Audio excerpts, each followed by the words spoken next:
A very good morning to all my St. Andrews School Ramganga students of class 8th. I'm your science teacher, Dr. Amit Alexander Charan, the principal of the school.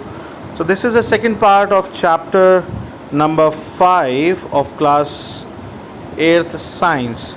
So we were discussing about petroleum. The third point is refining of petroleum. How the petroleum is refined.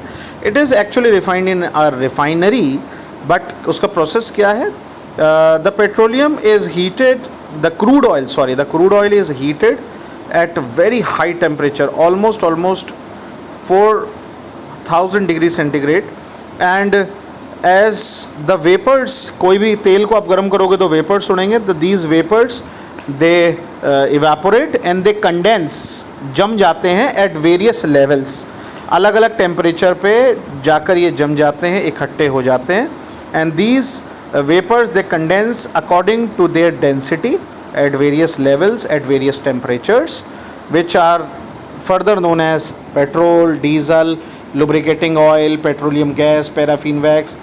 ये सब crude oil से निकलते हैं, and this process is known as fractionation, fractional distillation. Fractional मतलब fractions में जमे हैं, एक फ्रैक्शन में पेट्रोल जमा इकट्ठा हुआ है, एक में डीजल, एक में आपका पैराफिन वैक्स, एक में लुब्रिकेटिंग ऑयल, ऐसे इकट्ठे हुए हैं. और देखिए सबका टेम्परेचर रेंजेस दिए.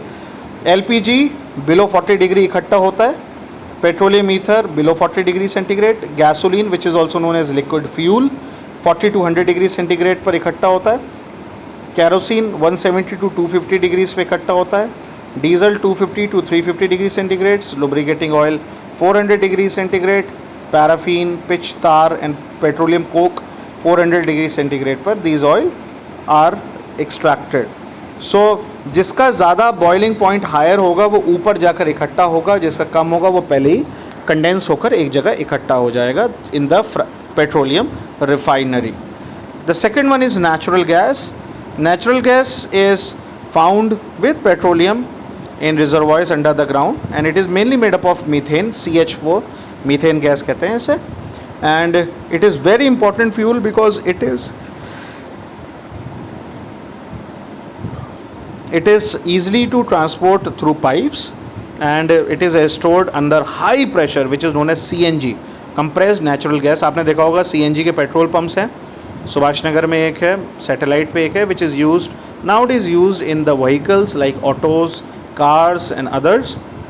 व्हीकल में यूज़ होता है ये, and it is very clean fuel, इससे कम पॉल्यूशन होता है, so that is why it is used. Petrol के मुकाबले इसमें बहुत कम पॉल्यूशन होता है. so natural gas is India में भी कई जगह मिलता है, जैसे त्रिपुरा, राजस्थान, महाराष्ट्र, कृष्णा गोदावरी डेल्टा में, and it is a gas but it should not be confused with gasoline. Gasoline अलग चीज़ है, इट इज़ लिक्विड फ्यूल, जैसे मैंने अभी ऊपर आपको बताया था. Natural gas occurs naturally and gasoline occurs with petroleum. It is derived from petroleum by fractional distillation. Some natural resources are limited, yes, मैंने आपको जैसे बताया था, these are exhaustible in nature. ये एग्जॉस्ट हो सकते हैं, ख़त्म हो सकते हैं over the years.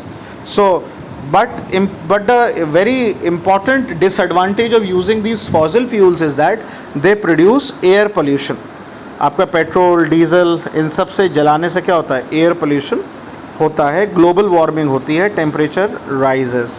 So that is why in India there is one association known as PCRA, petroleum conservation research association, which advise people how to save petrol while driving, और बहुत से टिप्स देते हैं, लाइक एक speed पर we need to drive, और suddenly breaks नहीं लगाने चाहिए, switch off the engine when you are standing at the traffic light, ensure the correct tire pressure, और मेंटेनेंस ऑफ व्हीकल आपका प्रॉपर होना चाहिए, and where you can use public transport such as bus, autos, you can use it every day. You should not use your motorcycle or car, etc.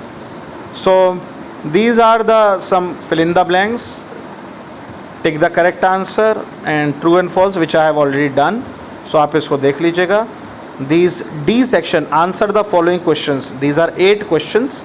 So these questions you have to do along with these A, B and C, इसको आपको copy में करना है and then please send me the answers personally on my WhatsApp number, then I'll give you the marks.